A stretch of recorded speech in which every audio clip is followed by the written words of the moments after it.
You're listening to the Weather Junkies. Oh boy. Large wedge tornado coming up into Tuscaloosa. A winter storm warning is in effect for our area. So we can expect at least another 2 to 4 inches overnight. Then that snow. The National Weather Service in Huntsville has issued a tornado warning for northwestern Massachusetts. 14 to 22 inches of snow! Good Thursday evening, and thank you for joining us on the Weather Junkies. I'm Tyler Jankowski, joining the show from the Champlain Valley alongside Dakota Smith, who is joining in from Colorado. Dakota. Hey, Tyler, and hey, everyone. Thanks for joining us tonight. I finished my move, so I'm now in Loveland, Colorado. I'm still mic-less because I have to get a new cord, so I'm on a... You have an internet connection, though. I have a way better internet connection, yes. I'm not on a hotspot anymore. I think I was on a hotspot last time. But the weather here is actually kind of dreary. One of those rare dreary Colorado days. We have a storm system coming in from the west, and we're expected to see a few showers over the next 2 days, and then it's probably going to be sunny for another week after that. Tyler, how's the weather up in Vermont? It is ugly. We have this really pesky pattern of clouds and seasonable or just below average temperatures. Today we did not get out of the 40s, and we're sort of expecting the same thing tomorrow with rain. I do see light at the end of the tunnel, though. The latest 8 to 14 day outlook has some really nice warmth over the east at the end of the month and start of May. So it doesn't look like we warm up big time until then, at least this far north. I know it's pretty warm in Penna and in Jersey and in areas to the south, but it's really hard to get that warmth up here in New England, at least this far north this time of year. So I'm trying to be patient and admiring the warmth that's just barely to the south. Yeah, what kind of warmth is that, 80s or 70s? I think they're going to be in the 80s in parts of Pennsylvania over the next couple of days. The map I was looking at earlier sort of cut them off halfway, so I didn't study it in detail, but I saw the yellow colors. Nice. Tonight we're joined by a special guest. Andy Green is the CEO of Acme Atronomatic. A product that you may be familiar with is MyRadar. They put out MyRadar. It's a weather app. And Andy, welcome to the show. Hey guys, thanks for having me on. Tell us a little bit about yourself, where you're based, and what the weather's like in your backyard. So we're based down here in Orlando, Florida. That's our main office. We actually have another office where a lot of our developers are based. They're in Portland, Oregon. And at the moment, it's just a little bit past sunset. It's clear as a bell outside, and I hate to tell you, but it's probably upper 70s. So I hate to But it's in the 90s in the afternoon, right? Absolutely, yeah. It's been beautiful the last week or so. I mean, really perfect spring weather. We can talk again in 4 weeks, and you'll have the humidity. Well, that's what the air conditioner and the pool is for. Well, we're excited to have you on the show tonight, and we're going to go into a few tweets and trending in the weatherverse, and then we'll get into the main topic here. But Dakota, why don't you take the first tweet? Yeah, so this tweet is from the Capital Weather Gang. You can follow them on Twitter at Capital Weather. Their tweet says, President Trump signs comprehensive weather forecast improvement bill into law. Tyler, we touched on this a few weeks ago. Tell me what you think about it. Well, we did. I was happy to see that it went through, and I find it interesting that the story here says it's the first major weather legislation enacted since the 1990s. I don't know what they used to define major, but the story here that you can find on the Washington Post, the Capital Weather Gang, has some really good bullet points. It makes it simple, and it's a wide-ranging bill. I mean, there's everything from gaps in radar coverage to they want to improve tornado warnings, some sort of tsunami improvement, looking into satellites and perhaps looking at private sector satellites instead of government-owned satellites, an annual report on how weather models are performing. So it almost covers every base. So let's just be clear here. This does not actually give more money. It's more of an allocation and kind of like guidance for where the money's going to go. Is that what I'm getting here? I don't fully understand that aspect of it. I think that's what I saw someone write about. I think it was in Capital Weather Gang a few weeks ago. But it's more of like guidance, I think, for the National Weather Service and for NOAA. Which is great. It's always good to have guidance like this. I'm curious I would be super curious to see like the politics behind who backed what and why certain things made the cut and why certain things didn't make the cut. Because I don't know, that kind of stuff is always interesting to me. Yeah, as it relates to radar, certainly it's only talking about a study of the gaps. So if things are identified that need to be fixed, then we'll really see what happens and if there are more radars deployed and whatnot. I do realize that there's an important difference there as well. Yeah. So let's move on to our next tweet here from Cody Yeary. You can follow him at Cody Yeary on Twitter. His tweet is quoting someone else, and he says, "For the record, none of these are meteorological terms." He's quoting some reporter, I think. I actually don't know who he's quoting, but it talks about there's a special election on Tuesday in Georgia to fill a seat in the House of Representatives, I think. And it was a seat that is in a pretty red area, pretty conservative area. And so this person was saying how it'd be crazy. He said it would, if Ossoff, who's the Democrat who was running, clears 50%, it will be incumbent on every political reporter to choose a meteorological metaphor: earthquake, tidal wave, tsunami. And Cody cleverly picked out that none of those are weather things. That's something that happens a lot, I feel like. Yeah, well, everyone thinks we study meteors and we all know about earthquakes. Yeah, how many questions do you get in the... I guess in upstate New York, it's not as bad as like California or something. Bad, but yeah, still hear about it. Our next tweet is also a tweet from the Capital Weather Gang, and it connects right into what we were talking about before. A really fascinating data analysis regarding tornadoes. The tweet says, "Exclusive: Americans are getting less advance notice for tornadoes as researchers struggle to understand why." So there were a couple of parameters that they looked at. One was tornado lead time, which has gone way down. I believe the false alarm rate has gone down. And then what was the third parameter? I think it was tornado detection probability percent. So like, I guess the percent of tornadoes that were actually... Yes, the probability of detection over time has gone down as well. Yeah. I don't know. I thought this was an awesome piece written by the Capital Weather Gang. One of my favorites in a really long time by them. And basically they blame the tornado warning lead time going down. I guess on average in 2015 it was 8 minutes, and in 2011 it was all the way to 15 minutes lead time for a tornado. And they talked to a few people in the article, and they kind of have created this narrative in that forecasters are getting a little less warning happy because they don't want to issue for a weak couplet that might not put down something, and so they're not falsely warning nearly as much anymore, but they're also missing some, is what kind of I gathered from this. And there was one other thing here that I thought was also really interesting.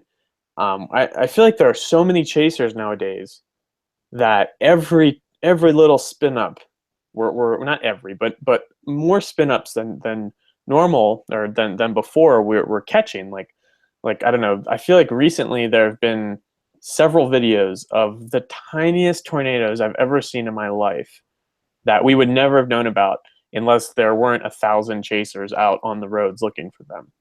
I think that's a great point. You can actually, look at this chart about the decrease in lead time. You could almost argue that social media has surged in those same years. Yeah, that's true. And, certainly forums were around before then, but social media is a lot easier. And And now you can report on social media to the National Weather Service. Yeah. Whenever I chase, I tag National Weather Service Boulder, and they use that as an official report in the Storm Prediction Center. It's interesting that you say some areas are hesitant to issue warnings because they don't want to, warn for a weak little thing. I find that the opposite to be true in parts of New England. I feel like there's, especially with severe thunderstorms, but even with tornadoes, it seems like there's a warning just to be safe. But I could certainly see in another part of the country that's more used to tornadoes that not being the case.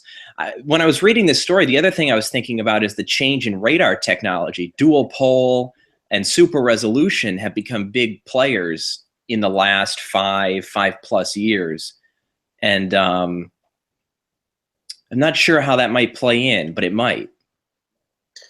I would like to see regionally how this changes. Because you mentioned New England, and I know when I lived in Maryland, every little spin up was warned. Yeah. Compared to Kansas, I doubt I bet there's a huge difference there on what's warned and what's not warned. But we can move on here. So that was an awesome topic. We could spend a lot of time on that. We'll move on to our final tweet from friend of the show, Becky Elliott. You can follow her at WX_Bex. She tweeted, I just published Looking Back 4-14 2012 Plains Tornado Outbreak. So she had this piece on a high-risk warned outbreak in Oklahoma, Kansas, pretty much the central Great Plains. And it's an amazing story. She had kind of just started at AccuWeather in Wichita, and a tornado actually ended up hitting her apartment. She was at work, so she wasn't at the apartment when it happened. Her cat was there. She put her cat in like the interiormost room in the place with like water and a litter box, and it proved to be a really smart decision because her apartment was actually damaged. So if you have the time, give that a read. She wrote it on Medium, and it's very extensive and very detailed, and a really good read. Check it out. All right, it's time to dive into the main part of the show, and that is with Andy of MyRadar.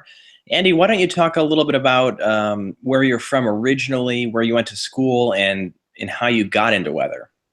Yeah, so originally I'm from Rhode Island, not too far from where you're at now. My school background really is not that extensive. I went to a local 2-year community college. I got a 2-year electronics degree. Honestly, my first business was an internet service provider way back in the late 80s, which is really, really early on. I sold that off in the late 90s and started an aviation services company back in 2000. And this kind of brings this all in together on how we kind of got into weather. The aviation company was going great for a while. That was basically a website that would allow you to get information on airports and track aircraft. And that was running fine until the iPhone came out, and we decided to release an app for the iPhone that would allow you to track aircraft. And so in that app, there was basically this map that drew your location and drew the aircraft on the map and then would animate the weather radar over it. And so that app went fairly well for a while. So fast forward a little bit to one day, I was sitting outside here in Florida during the summertime eating at a restaurant. And generally anybody who's in Florida in the summertime knows that, at some point during the day, you're going to get rained on.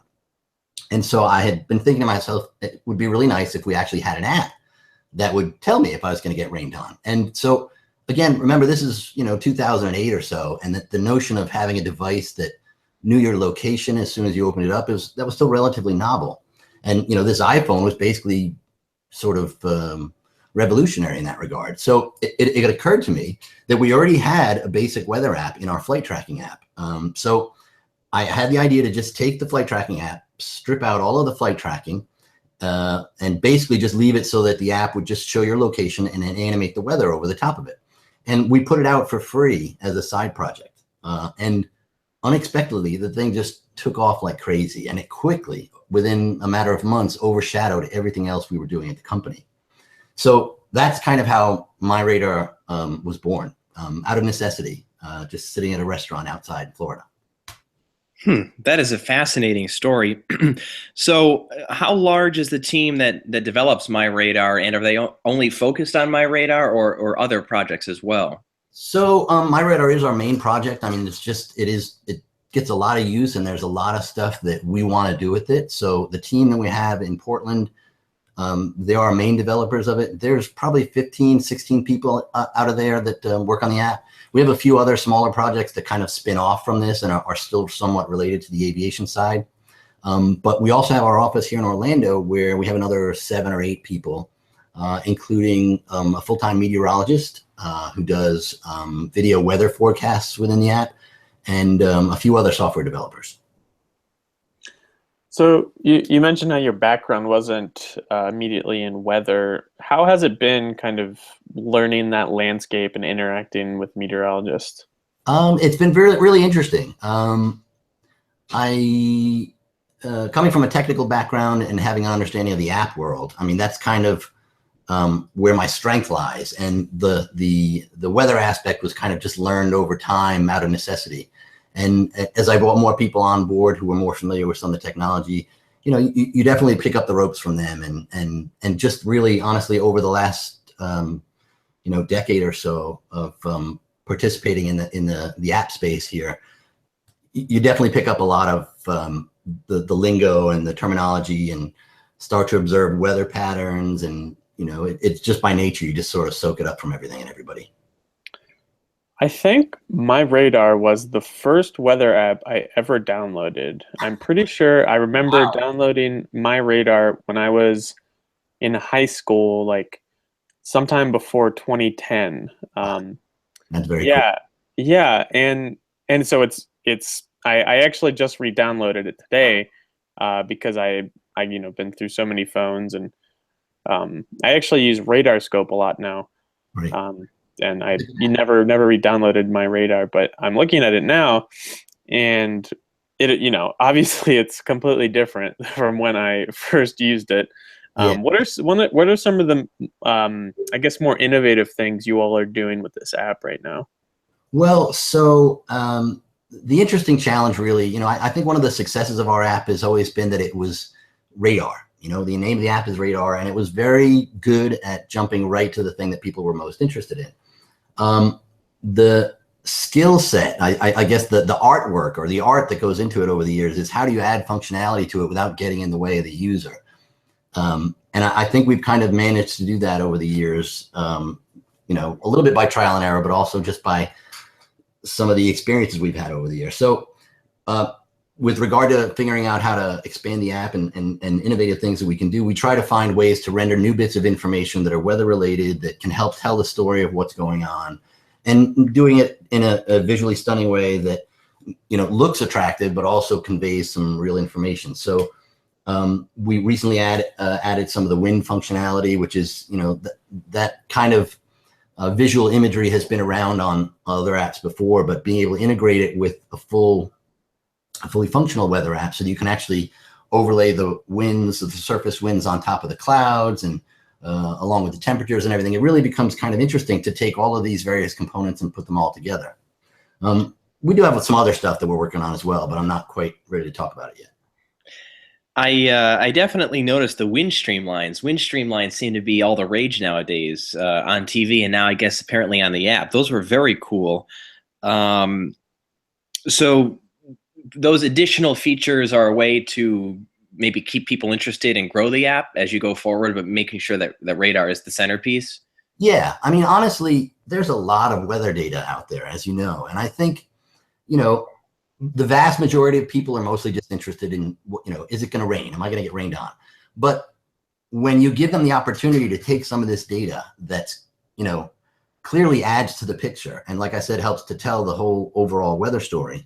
And if you can do it in a compelling way, it makes it more interesting to be able to soak up more of the information about how the weather, manifests in the way it does. Like I said, being able to overlay the surface winds and seeing how that kind of plays in with surface temperatures and how it might kind of tie in with storm buildups and just everything else. When you take all that data and put it together, it becomes a more compelling and interesting, feature to use. I was looking at the app earlier, and I noticed that the Radar, at least on the free version of the app, is a mosaic of the National Weather Service radars. Perhaps that sort of answers this question, but I was wondering what type of challenges you encounter with using a government-run radar network. In other words, your biggest product, your most important part of the app is not run by you. So you have radar outages, you have times when there are pretty big gaps in the radar. Have you found that to be a challenge, and how have you gotten around that? To a degree. I mean, frankly, honestly, whenever there's a radar outage, everybody, who provides radar data generally winds up suffering that for the most part, with the exception of maybe local TV stations and things like that. But, honestly, I think we do fairly well in this country, especially having those radar stations provided by the National Weather Service. We definitely have outages, and I think there are some blank coverage areas, but for the most part, that data is fairly reliable. And we take all that raw data directly out of the radar stations, and we do all the back end processing on our own servers. So as long as the stations are up, we can work with that data and render it out to the user. And we can, account for when there's a radar station outage. We can, sometimes if there's overlapping stations, we can kind of compensate that way. But I think we're pretty lucky in this country to have those stations out there and have the data available like that.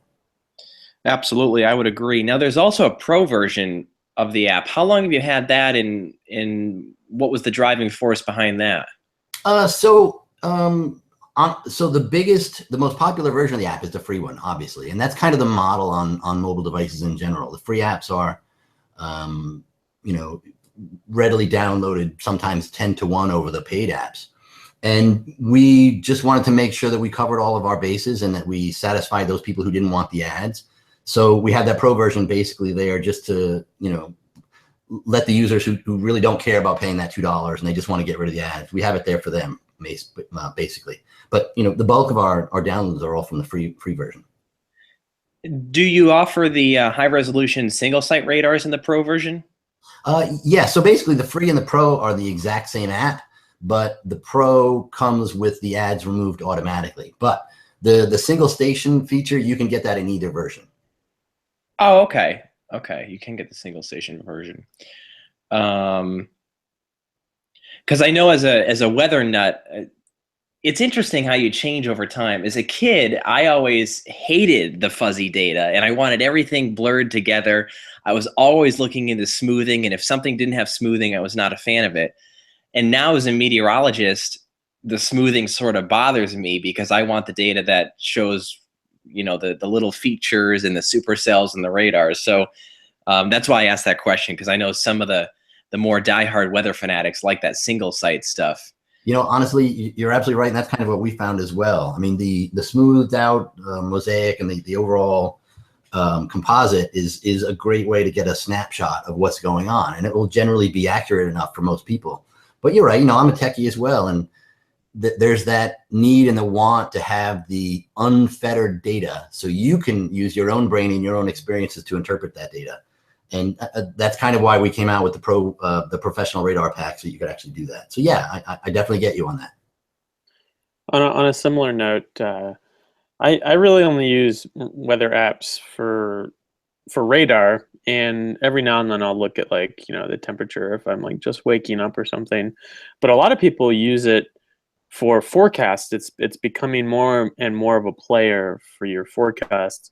And you all have the app I'm looking at right now. It has a 5-day forecast with high, low, and a little icon, an hourly forecast, and then kind of more of a descriptive forecast for the next, looks like 24 hours.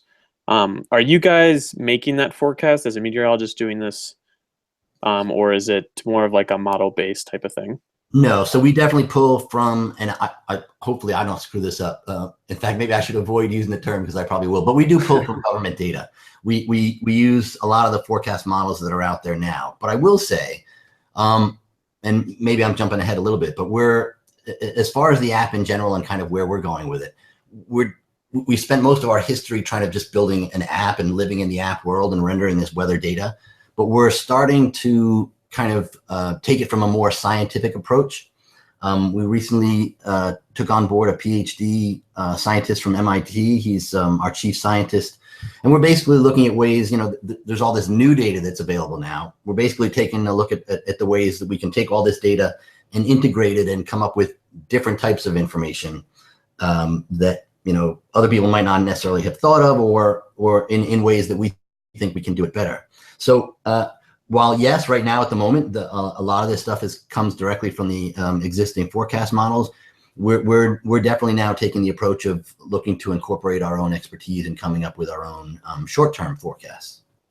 So I think a lot of weather apps get a lot of bad press these days, just because I don't think all of it's warranted, if I'm being honest. I hear people use the word crap app a lot when it comes to weather apps, especially I've heard on-air meteorologists call them that.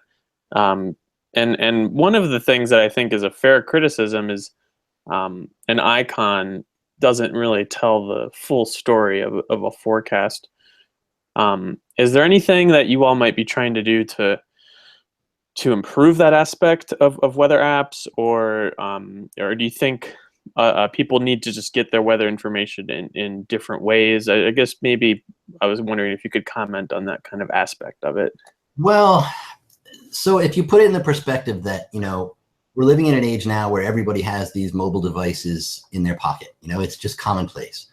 The goal for us as the app developer is to find a way to be able to use that device to, perform some kind of useful function. And a lot of these people are basically just out on their day, trying to get through the day, trying to get to work or whatever. And they want to be able to have that quick glance at the weather data. I certainly wouldn't take anything away from the meteorologists who are out there busting their butt trying to interpret the weather. I mean, I see what we have as something that's sort of supplemental. We would basically tell the initial story, and it's really up to the experts out there that have devoted their lives to understanding the weather, who can really go into further detail and things like that. So yeah, we do show brief information and summary information, but you got to, again, put it in perspective. These people are looking at these things on mobile devices on the go. Yeah, they're just looking for some quick information. I think we definitely fill the need pretty well. That's great. That's great insight. That's kind of how I feel, just because I don't know if I know of an app where I can get all the weather info that I need, or that I want. It may be a little different since I'm a weather person, but does your app have one big thing I've noticed is the notifications for apps? Does your app send out notifications for different weather watches and warnings? Yeah, we do. So at the moment, the biggest ones we cover are really just the important ones, like severe storms and tornado warnings and watches. We do flash floods and flooding as well. We're looking to expand that this year so that we can allow people to get things like fire weather alerts and high wind alerts, things like that. Just some of the other alerts that are provided out there. We also do winter weather alerts as well.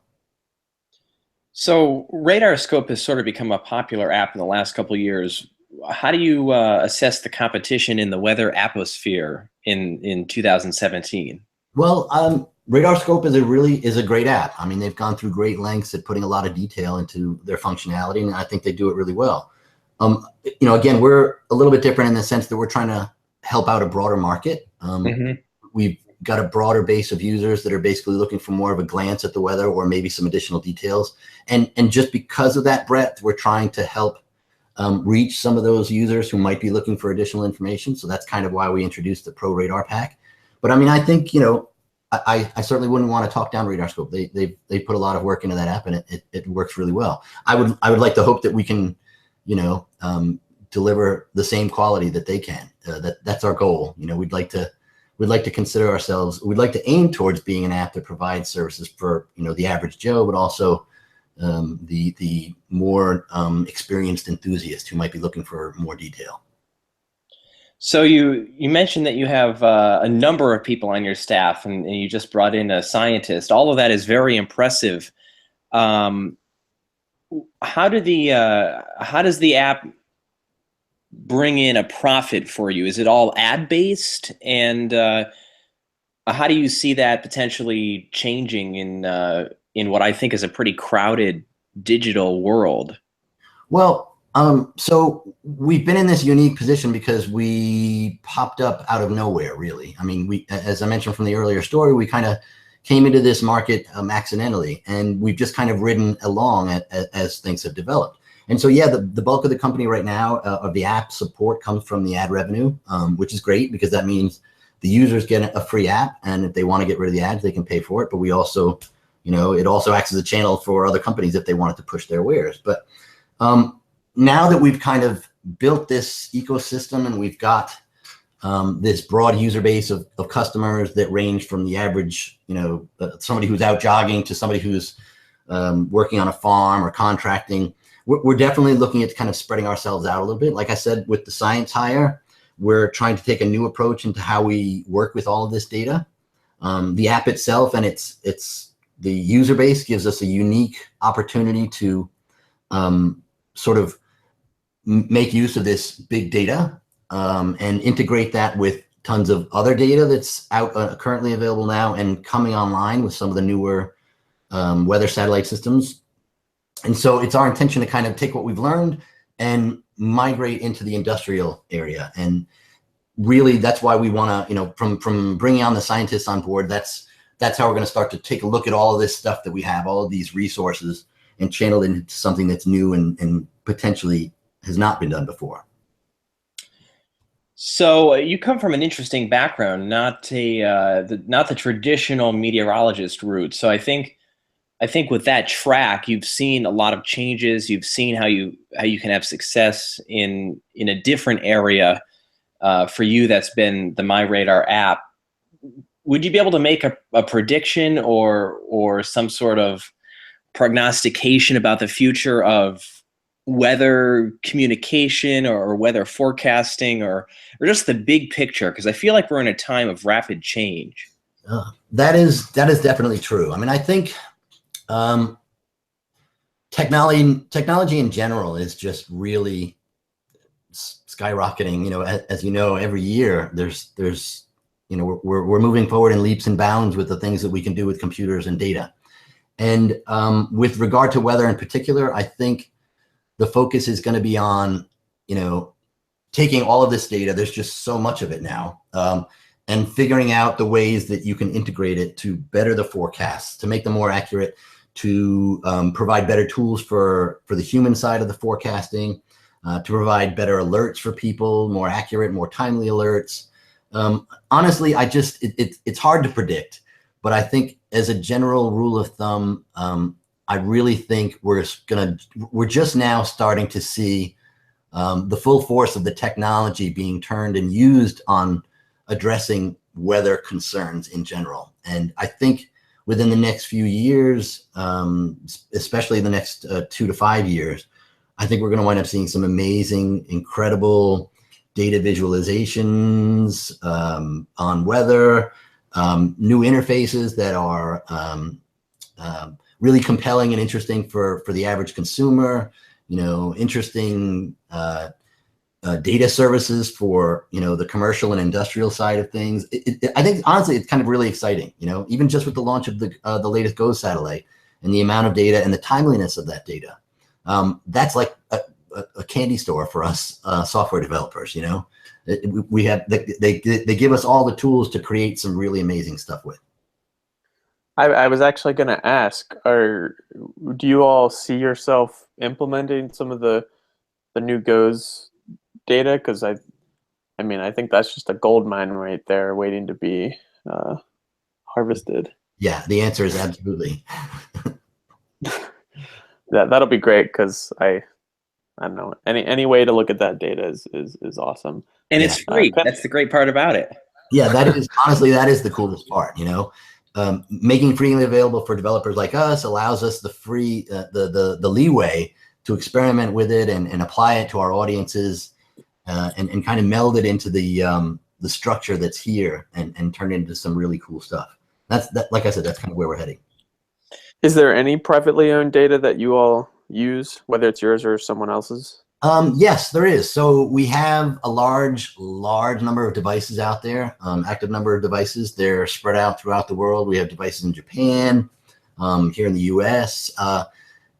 You might think that a mobile phone is kind of boring, but there's actually, a lot of technology and a lot of data that can be gleaned from that. So yeah, in addition to just that, but we do have other projects on the horizon that we'll be making use of moving forward.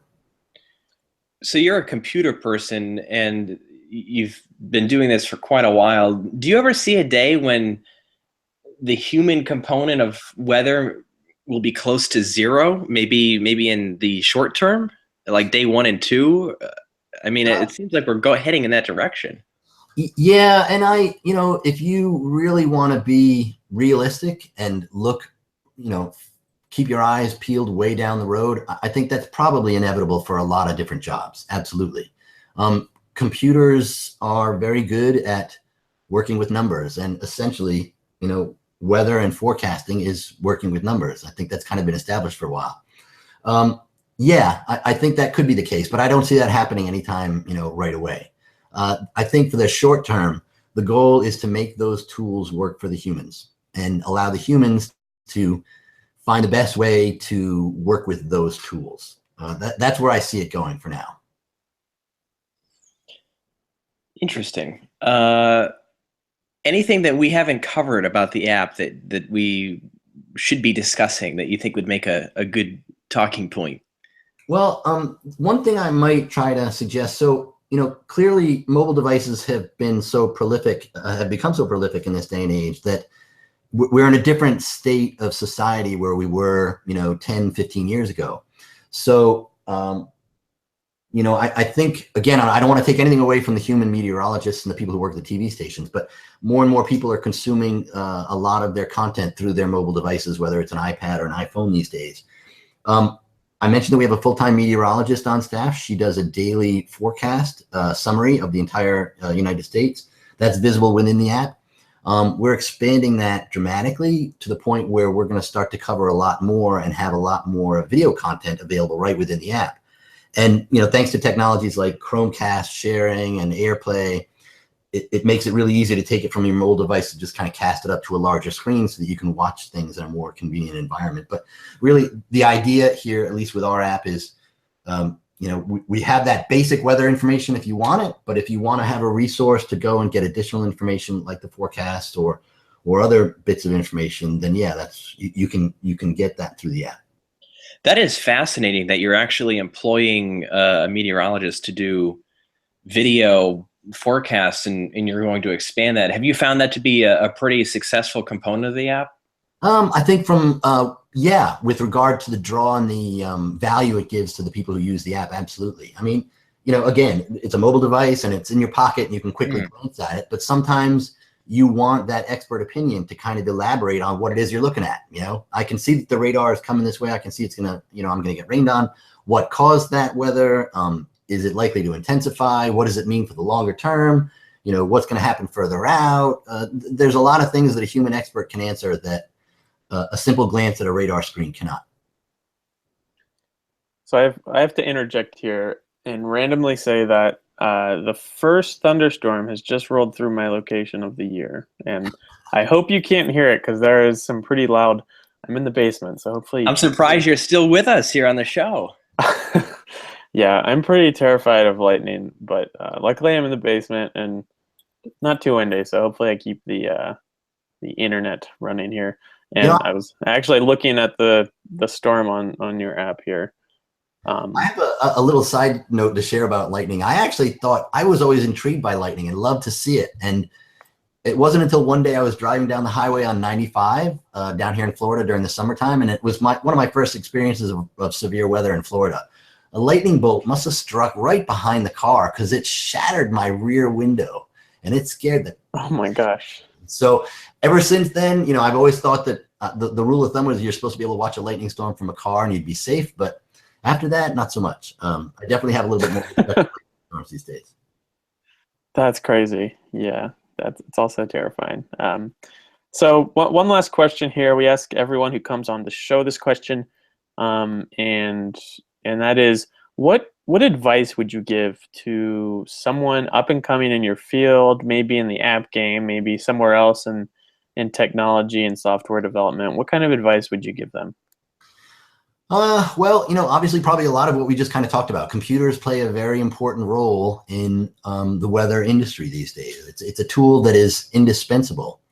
And it's getting more and more sophisticated as time goes on. So, in addition to having, it makes your job a little bit more challenging in the sense that in addition to having that weather understanding and going through the rigorous, education system to learn all of that knowledge, it's important, I think, to integrate as much of the computer aspect in that learning as you can. I think going forward, that's really going to be an important part of your field, and I would definitely encourage it if at all possible. All right, great advice. Thank you, Andrew, for coming on the show. It's been a great show, and Dakota, you have some websites to plug here before we end. Yeah, so again, if you've never looked at MyRadar weather, or maybe had in the past and switched phones or something, go check it out. It's available on Android and Apple devices. I've been looking at it the entire show, and it's very, very pretty and very, very nice to look at. I actually might switch out a widget that I had, because you have a nice little high-low temperature widget. So check out the app. On our side, you can listen to this podcast on iTunes or any podcast platform, basically. Any of the content we talked about on the show you can find on our website, theweatherjunkies.com. Give us a rating or review wherever you are, wherever you're listening. Really appreciate that. And I think that's it. Tyler, who can we expect next week? Next week is our final show of April, and we're going out with a bang. We have Ginger Z of ABC News and Good Morning America on the show. That's next Thursday at 8 p.m., so we're very excited about that. And to start the month of May, we'll have Michael Spagnolo on the show. He is working in Florida emergency management. He also has a meteorology degree, so he's merging those two topics together. We'll talk to him in early May, but next week it's all Ginger Z on the show, and we're excited for that. For Andy, Dakota, and myself, thank you so much for listening to this episode, and we certainly hope that you'll join us right back here next week.